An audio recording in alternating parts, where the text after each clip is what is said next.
ایک مرتبہ نبی کریم صلی اللہ علیہ وآلہ وسلم بیت المقدس کی طرف ظہر کی نماز ادا فرما رہے تھے۔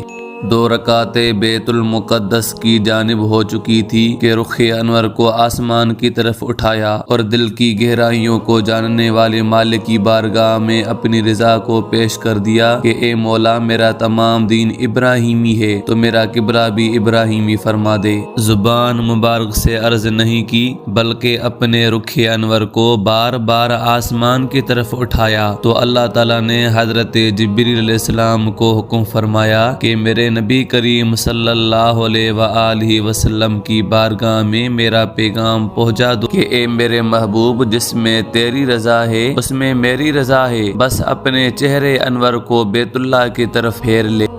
دوستو، اگر اس چینل پر نئے ہو تو پلیز چینل کو سبسکرائب کریں اور اس ویڈیو کو زیادہ سے